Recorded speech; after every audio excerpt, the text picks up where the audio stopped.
దాడి చేసిన సవర్ణుల మీద కేసు నడిచింది. 5గురికి 4 నెలల కఠిన కారాగార శిక్ష పడింది. మనం నీళ్లు తాగిన తరువాత వాళ్ళు గోమూత్రం, ఆవు పేడతో చౌదార్ చెరువును శుద్ధి చేశారు. వాళ్ల నోటికి హద్దే లేదు. మనం గొడ్డు మాంసం తింటామట, మనల్ని తాకరాదట. అంటరాని వాళ్ళు అంటూ నిరంతరం అవమానిస్తారు ఈ మనువాదం.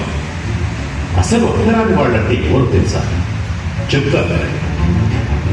ఎక్కడి నుంచో ఈ దేశానికి వచ్చి దాడి చేసి ఆక్రమించుకున్న వాళ్ళు ఆర్యులు.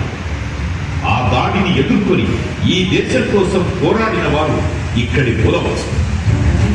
ఆక్రమించుకున్న వాళ్ళు దేవతలుగా, ఎదిరించిన వాళ్లను రాక్షసులుగా మార్చేశారు.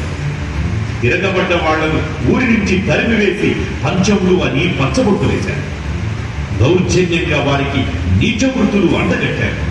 చదువుకు, జ్ఞానానికి వేల సంవత్సరాలు దూరం చేసి అంటరాని వాళ్ళు అంటూ ఎటూ కదలకుండా ఒళ్లంతా వేగులు కొట్టారు. దొంగిన వాళ్లను కలిపేసుకున్నారు. అధికారం, ఆధిపత్యంలో భాగం చేసుకున్నారు. ఈ దేశ రక్షణకు బలైన వాళ్లే మనువాదుల దృష్టిలో అంటరాని వాళ్ళు. ఏం దుర్మార్గం! దక్షిణాఫ్రికాలో తమకు జరిగే అవమానాలు గ్రహించే భారతీయులు స్వదేశంలో చేస్తున్నదేమిటి?